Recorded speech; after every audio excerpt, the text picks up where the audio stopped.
Welcome back, horror movie lovers. Today's story continues with the American horror series, The Last Shift. Jessica is a rookie police officer on internship. On her first day of work, the station assigns her a difficult task. She must guard the old police station, which faces relocation. For one night, some important documents remain inside as they did not have time to move them. Initially, the job seems simple, like being a security guard. However, rumors suggest the station is not peaceful and is haunted. 1 year ago, a very extreme cultist vanished in the detention room. Since then, the police station becomes restless. Lights suddenly turn off, prisoners strangely departed, and at midnight, girls are often heard singing. Because of this, the chief suffers from severe headaches and reluctantly chooses to relocate. The cultist is also a cult leader. He specifically targeted young girls aged 17 to 30. Using them as sacrifices. Many of these girls are actually fans of the cultist and greatly admire him. They compete to die by his hand. As the chief seriously tells the station's story, newcomer Jessica is first startled. But the chief quickly says with a smile that he is just kidding. Because Cohen also does not want to work the night shift. He then tricks Jessica into coming over from the new police station. He keeps promising her great things. He says that as long as she gets through this night, she will receive a promotion, a raise, and a mobile phone as a reward. Before leaving, the chief specifically instructs Jessica. He tells her that no matter what sound she hears, she must not leave the guard room. Moreover, all alarm routes have already been transferred to the new police station. She should have a very quiet night. The sheriff also says it is now 10 p.m. until 4 a.m. and he will come to take over her shift. After hearing the sheriff's instructions, Jessica quickly goes to the guard room, reads a book, and falls asleep. But just as she bends down to pick up the book, a sizzling electrical sound comes from outside. Jessica goes out to check and finds it is due to the light tube, which is likely old, but immediately after, she hears the phone ringing in the guard room. Getting up, Jessica answers it without thinking. She hears the other party is a girl who is still crying, constantly asking for help. Jessica immediately realizes the seriousness of the situation. She asks the girl if she is injured. But the girl keeps talking to herself, saying the screaming has not stopped and she guesses everyone else is already dead. Her first call involves such a heinous case, and Jessica cannot help but get nervous. She tells the girl to tell her the address first so she can quickly send someone over. As soon as she finishes speaking, the girl's side suddenly goes silent. Jessica has no choice but to call the new police station and tells the operator there what just happened. The operator is also surprised to hear this, because as far as he knows, all phone lines have already been changed. But after all, a life is at stake. He tells Jessica he will first check for any results and will quickly call her back. Then he hangs up. Jessica then hears a sound of metal clashing coming from inside the lobby. She follows the sound and runs outside the police station but finds nothing unusual. But when she turns back, a person suddenly appears in the lobby, standing still in place. Jessica warns the other party that if there is nothing, they must leave immediately. The man does not respond, just standing there. Even worse, the man urinates in front of Jessica. Seeing this, Jessica can no longer tolerate it. She immediately pulls out the baton from her waist and walks over. Hello? Shut up! Jesus Christ. He turns out to be a mentally deranged homeless man.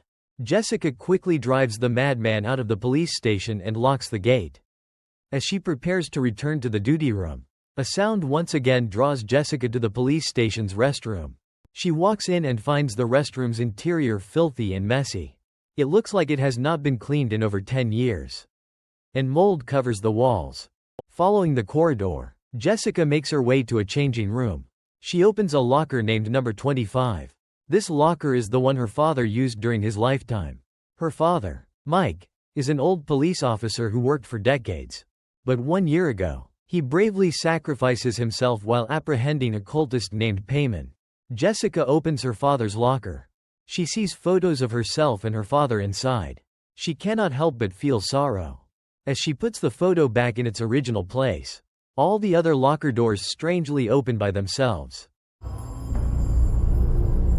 Subsequently, the phone rings. Out of professional ethics, Jessica does not think much about it. She quickly answers the phone first. It is still the same girl who called before. The girl says her name is Monica and she is currently locked up in a farm. She does not know the exact location. She only says it is pitch black there and she hears pig squeals. Then she says the person is coming and hastily hangs up the phone. Damn it. Monica? I think I may have the wrong number. When the phone rings again, it is the cleaner Joey calling. He says he might come later to clean the trash because he is busy now. Jessica asks what time he comes over. Joey replies that he will arrive around 4 a.m. This is a foreshadowing moment. After speaking, Jessica immediately calls the new police station. She says that she has received another emergency call. The calls are all from the same girl. The operator says that all phone lines have been changed. He has just verified them. With no other option, the operator asks Jessica for the girl's name. Jessica says her name is Monica. From the situation on the other end, she must be in great danger. But what is the girl's last name? In her haste, Jessica forgot to ask. The operator states that she is not calling 911, but rather Jessica's direct line. He tells Jessica to have Monica call 911 directly later so he can pinpoint her location. After hanging up, Jessica also picks up the book and reads it while waiting for Monica to call again. Suddenly, the cabinet behind her shifts slightly towards the center. Jessica initially pays little attention, but the noise grows louder. She instinctively walks over to investigate. She turns the wheels to move the cabinet back to its original position and then returns to her chair. At the same time, the metal cabinet makes a loud noise. A commotion comes from outside the duty room. As Jessica walks over, the noise grows even louder. She quickly follows the sound to the back door of the police station. She discovers that someone has already opened the door. From a storage room across the way, she hears constant rummaging. Jessica quickly calls headquarters, reporting a problem at the old police station and that someone seems to have broken in. From the radio, a girl's singing comes through, which is very eerie. When the singing stops, the police station also suddenly loses power. Plunging into darkness, an inexplicable chill creeps up Jessica's spine. She steels herself, raises her gun, and goes to investigate. She discovers it is the homeless man from earlier, who strangely runs into the police station to collect cardboard. Jessica tells him to come down and leave, but the man completely ignores her. He continues to tinker around up there, minding his own business. Seeing this, Jessica pulls the power switch and climbs up. The moment the homeless man lunges at her, she hits him with a baton. Then, using her hands, she locks him in the detention cell. But almost at the same time, the detention cell door mysteriously closes by itself. Immediately after, the power goes out again. The homeless man also struggles and begins to resist. But soon, Jessica uses a stun baton to severely stun him unconscious. Afterwards, she holds up her flashlight and comes to the door. But she discovers the doorknob is locked and she cannot turn it. Jessica can only bang on the window, telling the prankster outside to quickly open the door. As she bangs on the glass, a head suddenly flashes past outside. Jessica is startled and shivers, dropping the flashlight in her hand. When she recovers and gets up from the ground, the flashlight is held by another person who shines its bright light directly onto Jessica's face. At first, she thinks it is the homeless man. But looking with her peripheral vision, the homeless man is still lying on the ground, not having recovered. Immediately after, that person makes a rustling speaking sound towards her. Judging by the voice, it seems to be a woman. And she also warns Jessica that if she struggles again, she will not be lenient. Give me my flashlight.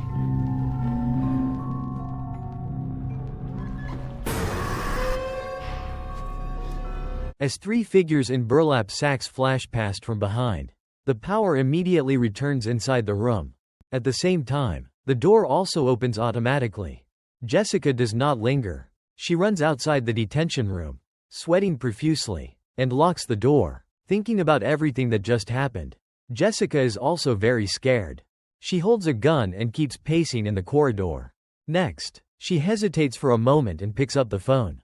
She intends to tell the chief what happened at the station and that she wants to leave work early. But as the call is about to connect, Jessica thinks for a moment and still hangs up the phone. She does not want to lose face. Nor does she want her father, the old police officer, to lose face. She does not want others to think she has a cowardly police daughter. She cannot even handle the simplest gatekeeping job. After weighing the pros and cons again, Jessica hangs up the phone. She prepares to endure until 4 a.m. Afterwards, she also locks all the doors and windows of the police station to prevent anyone from breaking in again. As she goes to close one of the back doors, she finds a beautiful woman standing outside smoking. Jessica tells her she cannot smoke there because it is the police station. But the beautiful woman dismisses it, saying the police station is now 1 kilometer away at Anderson Road intersection. She says this place is just an abandoned building. But seeing Jessica's persistence, the beautiful woman has no choice but to give in. She says she will leave immediately after finishing this half cigarette. Halfway through her sentence, she also teases Jessica, saying she must be a rookie. Jessica generously admits it, saying what of it? The beautiful woman says she means no harm. She has just been held in this station several times before. On one of those nights, she personally witnessed 2 women and 1 man departed and vanished inside a cell next door. And these 3 people are members of the Cultist Payman family. It is said that they were arrested for kidnapping and murdering many innocent girls. Jessica states she knows the Payman family also killed several police officers at the crime scene. She adds that one of the police officers was her father. But the beautiful woman says this is only part of what she knows, and that Payman and the others are actually still alive. The woman starts singing Payman's favorite song after saying that. It seems she is also a big fan of the Cultist. Then, after finishing her cigarette, she wiggles her hips and leaves. Jessica also returns to her post. But as she passes a studio, she notices flashing lights inside. Several televisions turn on, and a man's image appears. He says he has never regretted what he has done. The girls were all willing to be killed by him. Immediately after, another television next to it also shows an image of a woman. Her mouth is full of blood, and she describes her inhumane killing process. As she speaks, she lets out a maniacal laugh. She is simply a complete lunatic. The man in charge is Cultist Payman. The other 2 women are his younger sisters. This is a video of their interrogation before their deaths. Seeing this, Jessica's hair stands on end. And at the end of the video, Payman actually stares at Jessica outside and says something eerie. I like you. I'm gonna come back for you and all you love. Mark my words. After he finishes speaking, all the wheelchairs in the room crash towards Jessica, knocking her down. Before Jessica can even think, the phone rings again. Out of professional ethics, Jessica rushes to answer the phone. It is Monica calling, saying the other girls have all been killed by them. She begs Jessica to save her quickly. Jessica helplessly says she cannot help her from her end. She asks Monica to hang up and call 911. But at this moment, Monica's situation is very urgent. She says they are constantly singing, which is terrifying. And immediately after, Monica herself also starts singing. The song is exactly the same as what the woman outside just sang and what Payman sang in the video. Jessica also feels a bit dazed listening to it. She then comes back to her senses and quickly asks Monica what her last name is and how old she is. The call is suddenly cut off amidst Monica's scream. Jessica is frantic and quickly calls headquarters again. She tells the operator that the girl's name is Monica Young and she is 17 years old. But she cannot dial 911, her surrounding conditions restrict her. Moreover, the other girls kidnapped around Monica have already been killed. The kidnapper is also singing, which is extremely deranged. Jessica guesses it is likely that other members of the Payman family kidnapped her. Hearing this, the operator on the other end cannot help but laugh. She tells Jessica, the newcomer, not to be so nervous. Jessica cannot understand why these people always act so nonchalant when facing cases.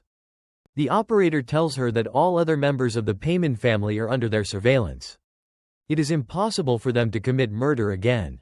The operator then hangs up the phone to help Jessica look up information about the girl.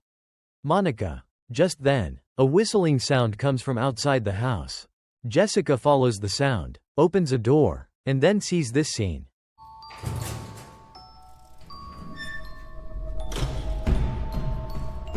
Seeing this, Jessica does not feel scared. Instead, with an unbearable attitude, she pushes over the stacked chairs because she believes someone is definitely pranking her. The newcomer. Tonight. Sure enough. At the same time, the doorbell rings from outside. Jessica runs to open the door. Very disdainful, believing this person is definitely playing tricks in the dark. She mocks the male police officer from beginning to end.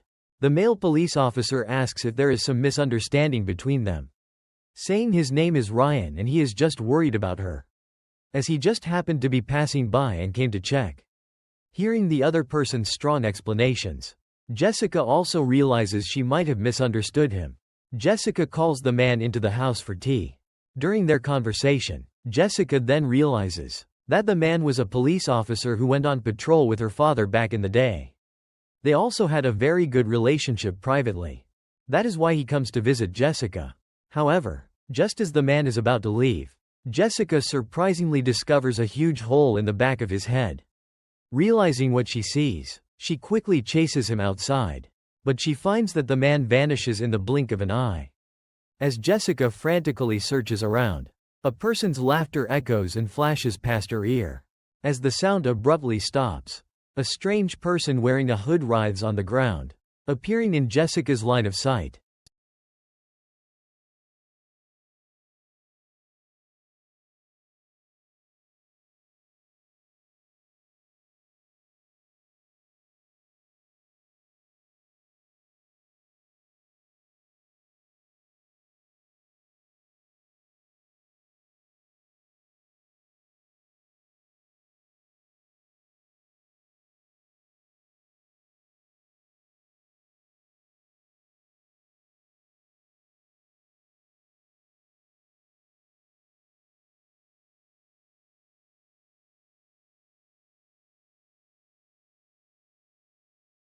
Seeing this situation, Jessica hides in a blind spot and pulls out her pistol. But after she prepares, the monster disappears. At this moment, the homeless man in the detention room roars, crying for help, saying there is someone next to him and asking her to let him out quickly. Jessica quickly runs over and sees a terrifying scene. Calm down! What's wrong?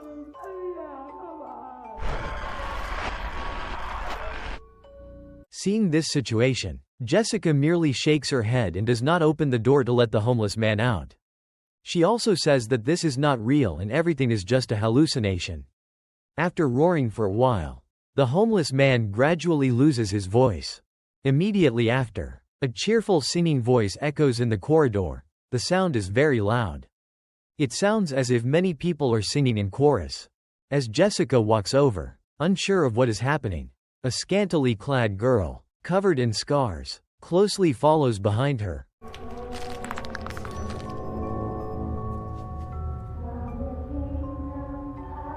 Following the singing, Jessica arrives at the interrogation room. She discovers that many girls are sitting in the room, having appeared at some unknown time. They gather in a circle and sing some brainwashing songs. When Jessica steps into the room, the girls' singing immediately stops. Following this, several girls with painted faces turn their necks and look towards Jessica. Follow my soul, I will bring. Through this series of events, Jessica finally realizes something is wrong in the house. She quickly calls Sheriff Cohen, but Cohen immediately scolds Jessica severely. He asks if she is annoying for making so many calls during her shift. Jessica states she saw some things in the police station. She says she cannot stay until the end of her shift and needs to leave. Despite the sheriff's merciless mockery, Jessica still chooses to stay until the end of her shift, since it is only 1 hour away. However, this time she plans to hide in the car outside. Afterward, she does not forget to tell the cleaner who is coming soon that she will wait in the police car outside. But just as Jessica steps out of the police station, she hears the phone ring and rushes back in. Hello. You escaped? It turns out Monica called again. She says she has escaped and is at an intersection called Michael Road. Jessica quickly tells the police station about this clue. She hopes they send someone to rescue Monica as soon as possible. However, What the operator says makes Jessica freeze in place. We spoke earlier regarding Monica Young. Yes, I have her location. I got in touch with her. Officer, she's dead. What? No, she's been dead for a year. She was the last victim in the Payman family massacre. Her body was found in the woods, beat to death with a baseball bat. Hearing this news, Jessica feels a chill down her spine. The operator also reveals some inside information to her. They say they did not move out of the old police station just because of aging pipes. The Payman family does not die at the scene as the news reports. Instead, they die in the jail cells inside the police station. Since then, various strange things continuously happen inside the police station. As they speak, a photo suddenly floats in from outside the door, attracting Jessica. Jessica leans in for a look and discovers it is a scene of her old father being shot and killed during Payman's capture. Also, many photos appear neatly arranged outside the corridor. They are all scenes of young girls being brutally killed. Among them, Jessica surprisingly sees the officer who just arrived. It turns out he is also neutralized during that capture operation. Just then, Jessica sees a figure flash past from the end of the corridor. She chases after the figure, yelling for them to stop. But the answer she receives is a blow to the head. Hey!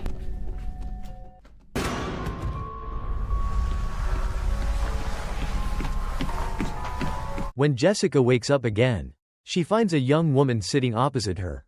The woman also confiscates all weapons from Jessica. The woman stares at Jessica with a mocking expression and presses a gun against her. From the woman's nonsensical rambling, one can conclude that she is also a fan and admirer of Payman. She also says she is a little jealous that Payman killed the other two girls that night. She asks why she was not the one killed by Payman himself. She also says that tonight is the 1-year anniversary of Payman's death. She says she is there to celebrate for him, then shoots herself in the head. So? At the same time, the phone rings again, and Jessica runs to answer it. It is still Monica calling. Yes. You know where I am. Who the fuck is this? Monica! Monica is dead.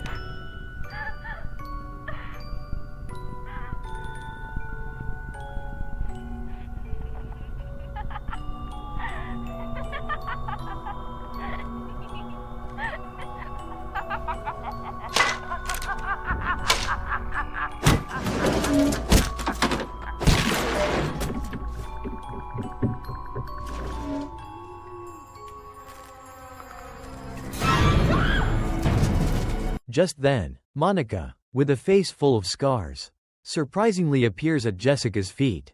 She panics and hides in the gap between the filing cabinets. Monica is also searching everywhere outside. She quickly crawls towards Jessica, looking at her still charming appearance. Jessica cannot bear it and closes her eyes. It turns out Monica missed the optimal police response time because the previous dispatcher failed to act. Therefore, Monica cannot rest in peace.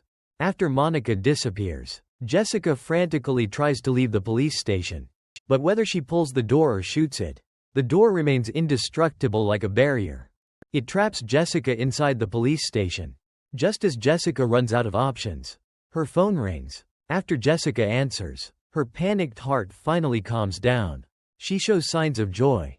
It turns out the voice on the other end of the phone belongs to her father. Jessica initially shakes her head in disbelief. But her father begins to brainwash her. He tells her she must be like him. Her father, strong, focused, and loyal to her work. Jessica says a big part of why she became a police officer is because of him. But her father then says, why does she plan to leave and become a deserter now? The murderer who killed her father is still this building. As a daughter, he hopes she can do something for him. He continues to brainwash Jessica. A figure suddenly flashes past behind her. Jessica follows closely and discovers the person is the homeless man locked in the detention room. She is very curious how he got out. At this moment, the homeless man is extremely obedient. He follows Jessica's instructions, puts his hands behind his head, and kneels on the ground. But what awaits Jessica is the homeless man's ghostly face.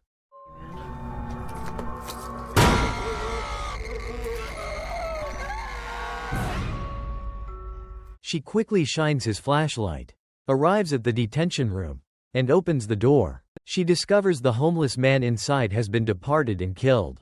Around the walls, many strange characters are written, big and small. Jessica also quickly requests backup through the radio. But the response she receives is a girl's scream and tomato juice flowing out of the radio. When Jessica turns around, the detention room door is closed once again. In front of her, an electronic screen immediately appears.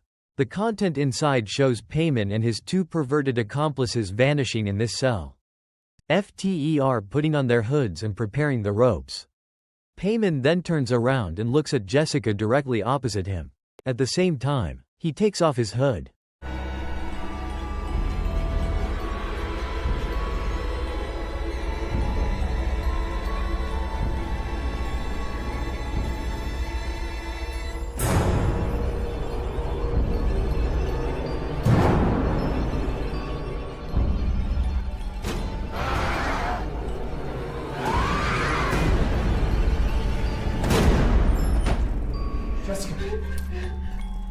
Come on, I swear. All my life, I'm not fucking with you.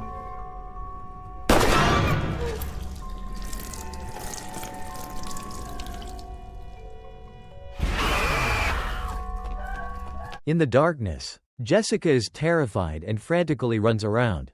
When she crouches by a door, she sees a childhood photo of herself with her father. She gathers courage and pulls out her pistol. Just then, her father calls again, telling Jessica that they are coming. Immediately, Jessica and a group of hooded figures inside the police station engage in a fierce gunfight. Encouraged by her father, Jessica fights with increasing ferocity. Soon, she kills all but one of the hooded figures. Oppose him, will perish.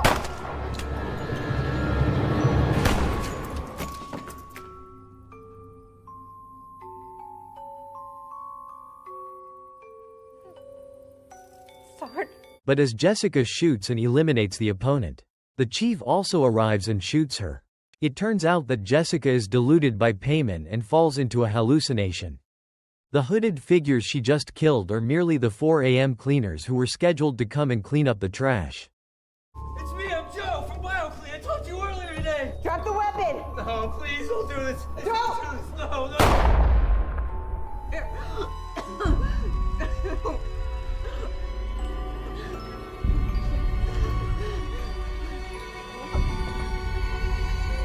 Looking at her own actions before her eyes, Jessica immediately falls into a frenzy and begins talking to herself.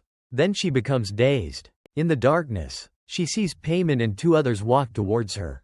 As Payman appears, the eerie singing also begins. Jessica also starts singing along and willingly becomes Payman's slave. At which point the movie ends.